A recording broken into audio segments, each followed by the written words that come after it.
Good afternoon students.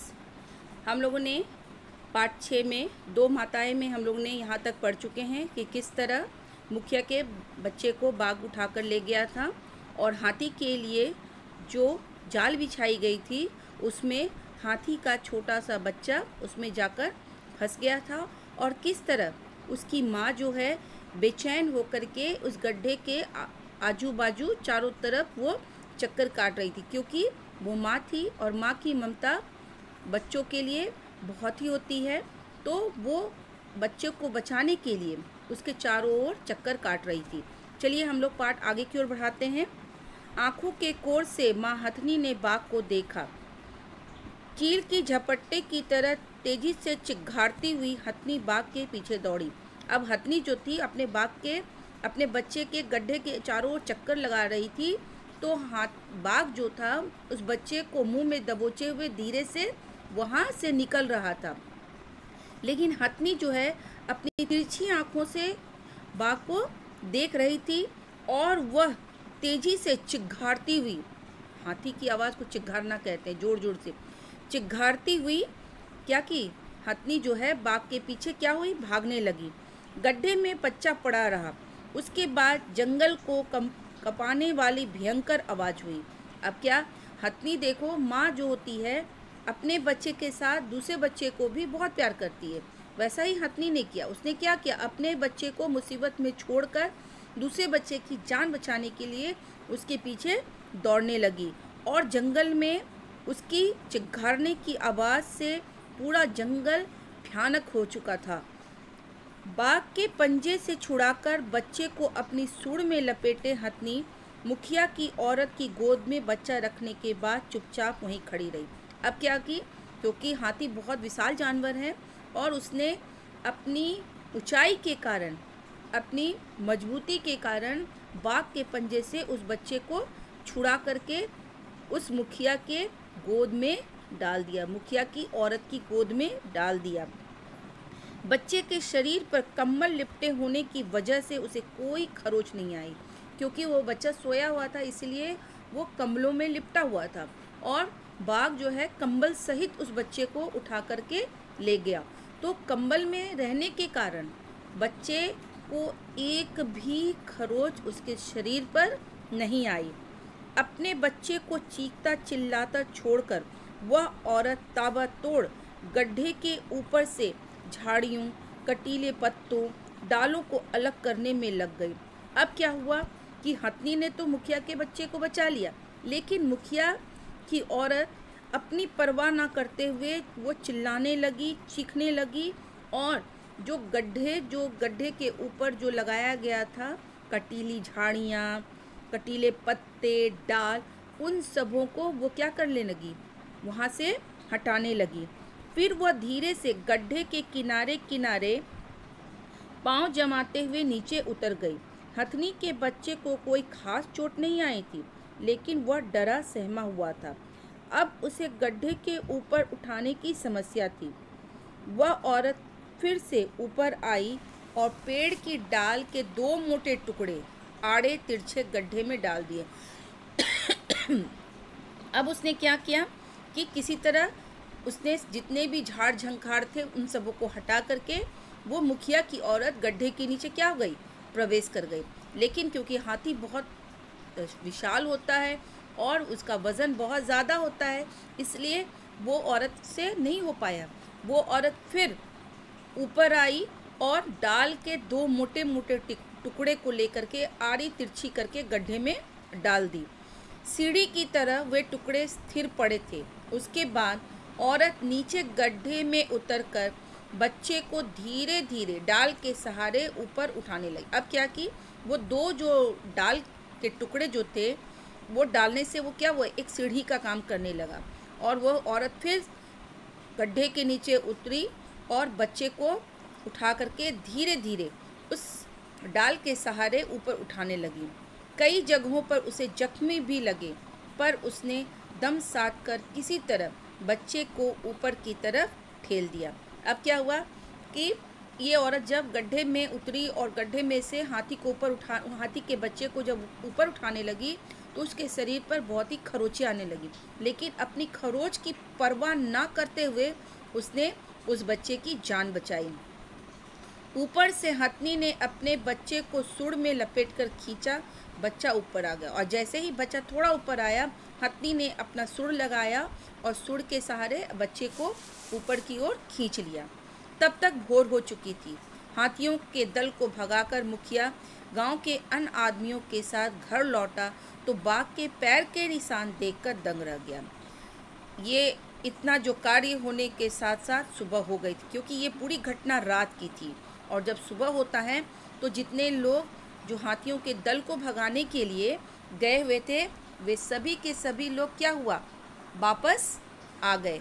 और आने के बाद क्या देखता है कि ये बाघ के पैर के निशान देखता है। वो लोग उसे समझने में देर नहीं लगी। डोरी, रस्सा, उदाल, बर्छा लेकर आदमियों के साथ वो जंगल में घुसा।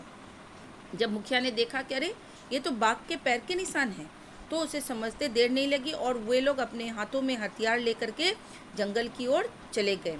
जंगल में पहुंचते ही जो दृश्य सामने आया उसे देखकर सब अवाक रह गए। अब इन लोगों को वो घटना नहीं मालूम थी, क्योंकि ये लोग तो हाथी पकड़ने गए थे।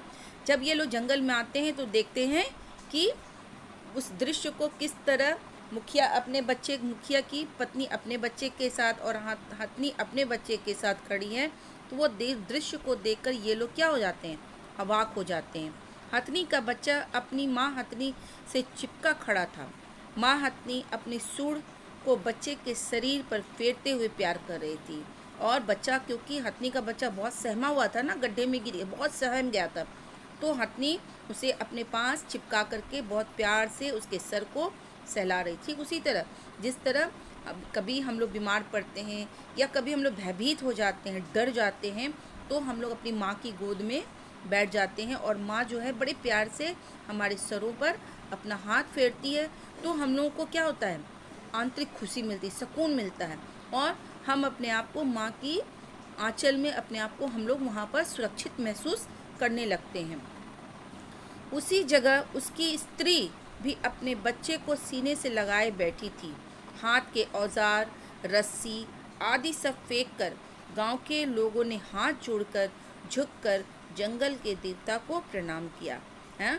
और क्या हुआ, ठीक उसी प्रकार उसकी पत्नी भी अपने बच्चे को, जिसके बच्चे को कौन उठा के ले गया था, बाघ उठा के ले गया था, वो अपने बच्चे को अपने सीने से लगाए हुए बैठी हुई थी और बच्चा सहमा हुआ उसके सीने से लगा हुआ था।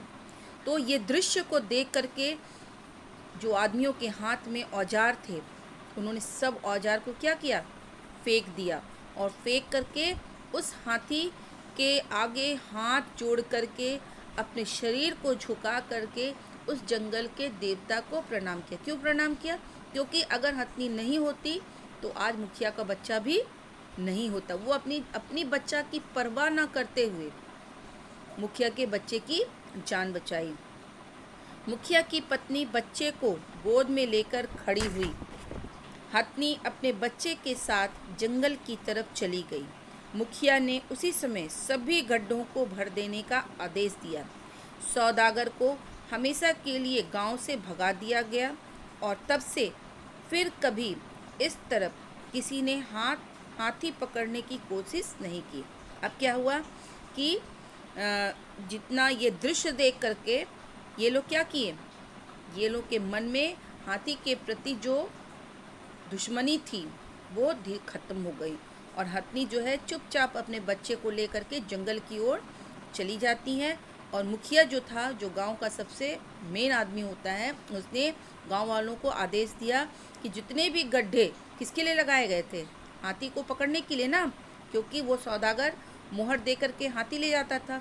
तो मुखिया ने आदेश दिया कि सभी गड्ढों को भर दिया जाए और वहाँ पर जो सौदागर थे उसको मुखिया और गांव के लोगों ने सदा के लिए भगा दिया और कहा कि आज से यहाँ पर हाथी का व्यापार नहीं होगा, है ना। और तब से वहाँ पर हाथी पकड़ने की कोशिश किसी ने नहीं की। तभी से प्रत्येक साल जाड़े के दिनों में खेत में फसल पकने पर हाथियों को नैवेद्य दे दिया जाने लगा। यह गांव वासियों का अपना तरीका था धन्यवाद कहने का। क्या हुआ? इसी कारण हर वर्ष जाड़े के मौसम में ये लोग क्या करते हैं कि खेत के जो फसल जब पकता है तो हाथियों के लिए उपहार स्वरूप क्या ले जाते हैं? खाने की सामग्री ले जाते हैं, क्योंकि ये इस तरह से उस कार्य के लिए, उस उपकार का धन्यवाद हाथी को देते हैं। ठीक उसी प्रकार ना, अगर हम पर कोई उपकार करता है, हमारी कोई मदद करता है, तो हम लोग क्या बोलते हैं? उसको थैंक यू बोलते हैं। अगर थैंक यू के साथ साथ हम लोग कुछ उसको गिफ्ट दे देते हैं, है ना। ठीक उसी प्रकार ये उपहार के लिए, अपना धन्यवाद ज्ञापित करने के लिए ये उपहार हर साल ये लोग हाथियों को दिया करते थे। तो स्टूडेंट्स, ये पाठ जो है दो माताएं, ये आज पूरी तरह से पूरी हो गई है और मुझे आशा है कि आप लोगों को अच्छे ढंग से समझ में आ गया होगा। और ये याद रखिए कि जो माँ होती है वो आपके लिए सब कुछ है। कभी भी अपनी माँ की को दुख मत पहुँचाइएगा, हमेशा उसकी क्या कीजिएगा? रिस्पेक्ट कीजिएगा, उसकी आदर कीजिएगा, क्योंकि हर वक्त वो ढाल के समान आपके सामने खड़ी रहती है, चाहे वो आप किसी भी परिस्थिति में क्यों ना हो। So thank you. और इससे संबंधित जो कार्य है वो मैं दे दूँगी, आप लोग अपनी कॉपी में उतार लीजिएगा। लेकिन बच्चे, आप लोग अपना वर्क नहीं दिखा रहे हो ना, वर्क भी दिखाना है ना। कुछ बच्चे अपना वर्क दिखाएं, कुछ नहीं दिखा रहे हैं। सबको अपना वर्क दिखाना है, ताकि मुझे भी तो पता चले कि आप लोग लिख रहे हो कि नहीं, तभी तो आगे पढ़ाएंगे हम, है ना। चलिए, आज के लिए बस इतना ही। सो आप लोगों को